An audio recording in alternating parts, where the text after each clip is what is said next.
मी आणि समीर भाऊ भुजबळ या दोघांनी मुख्यमंत्र्यांची भेट घेतली. त्यांच्याबरोबर जे आहे अनेक गोष्टीची चर्चा झाली. सामाजिक आहेत, राजकीय आहेत, काय काय घडलं, काय काय चालू आहे त्या संदर्भामध्ये त्यांनी सांगितलं. वर्तमानपत्रातून आणि इलेक्ट्रॉनिक्स मीडियाच्या माध्यमातून बऱ्याचशा गोष्टी मी पाहिलेल्या आहे, मी ऐकलेल्या आहे. आणि चर्चेनंतर त्याने एवढं सांगितलं की हे आपण मान्यच करायला पाहिजे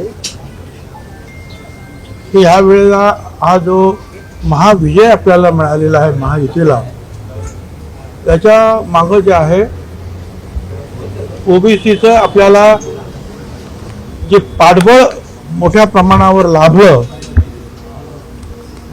त्याचा सुद्धा मोठा वाटा आहे. इतर गोष्टींचा वाटा आहे, पण ओबीसीनी विशेषतः या वेळेला आपल्या महायुतीला जो आशीर्वाद दिला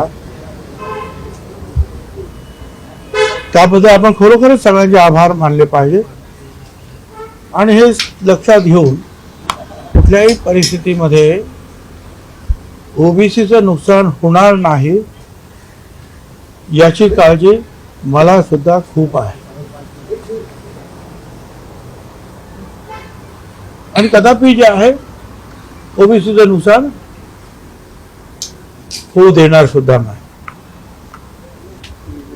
पण आता जे काही सुरू आहे साधारणपणे राज्यामध्ये, आता पुढचे 5-6 दिवस आपल्याला कल्पना आहे की मुलांना शाळा कॉलेजला सुट्ट्या पडलेल्या आहेत आणि एक वेगळं वातावरण आहे. तर एक 8-10 दिवस मला तुम्ही द्या. 8-10 दिवसानंतर आपण पुन्हा भेटू आणि निश्चितपणे जे आहे काय ते एक चांगला मार्ग जे आहे याच्यातून निश्चितपणे आपण शोधून काढू. आणि माझी आपल्याला विनंती आहे, असं सुद्धा सांगा सगळ्यांना, ओबीसी नेत्यांना, मी जरूर त्याच्यावर साधक बाधक विचार करतो आहे. हा सुद्धा निरोप जो आहे ओबीसी आणि त्यांचे ओबीसीना सपोर्ट करणारे सर्व जे काही घटक आहेत त्या सगळ्यांना सांगा की आपण थोडं शांततेने घेऊया आणि एक 10-12 दिवसामध्ये आपल्याला जेवढं काही चांगलं काही करता येईल, काही मार्ग काढता येईल त्याबद्दल सखोल चर्चा आपण करू. भुजबळ साहेब, प्रश्न उपस्थित राहतोय की तुमची नाराजी नेमकी कशामुळे कमी होईल असं व्यक्तिगत मत आहे तुमचं. ते मी वारंवार सांगितलेलं आहे. नाही, तुम्ही आज मुख्यमंत्र्यांच्या भेटी दरम्यान सांगितलं की वारंवार जे काही झालं ते तुम्हाला सांगितलं ना. संपूर्ण चर्चा जी आहे त्यांनी ती समजून घेतलेली आहे. काय काय झालं ते तुम्हाला सांगितलं. सर, हिंदी में जानना चाहेंगे सर, हिंदी में ऐसा है कि आज जो है महाराष्ट्र के मुख्यमंत्री देवेंद्र जी फडणवीस इनके साथ मैं और जो हमारे पूर्व सांसद समीर भाई भुजबल दोनों हम मिले और जो चला है, जो मामला जो आप जानते हैं कि राज्य में जो चला है, ओबीसी की मीटिंगें हो रही है, बैठकें हो रही है और मीडिया में ये सब आ रहा है सबके सामने. उसके ऊपर जो है बहुत ठीक ढंग से जो है चर्चा उन्होंने की और उन्होंने ये भी कहा कि बिल्कुल आपको सब लोगों को हमको मानना ही चाहिए कि दूसरे कई कारण तो बिल्कुल है कि जो हमारी जीत इतने बड़े पैमाने पर हुई, मगर साथ साथ इसमें जो हमारे ओबीसी का जो घटक है उनका आशीर्वाद बहुत बड़े पैमाने पर हमें महायुति को मिला. इसलिए इतने एक महाविजय हमने प्राप्त किया है और हम कतई नहीं चाहेंगे कि ओबीसी का किसी भी तरह नुकसान हो.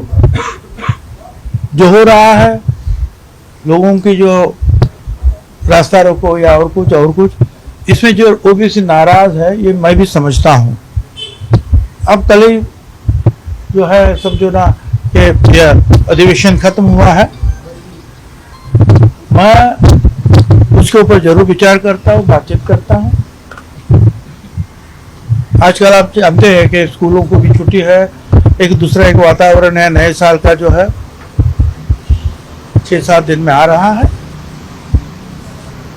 तो मुझे एक 10-12 दिन आपको देना चाहिए। और मेरी विनती है लोगों को और सारे ओबीसी के नेताओं और सब कार्यकर्ताओं को कि आप शांति के साथ इस मामले को हम आगे लेकर जाएंगे, और इसके लिए जो समय हमें चाहिए उस समय आपसे मैं मांग रहा हूँ।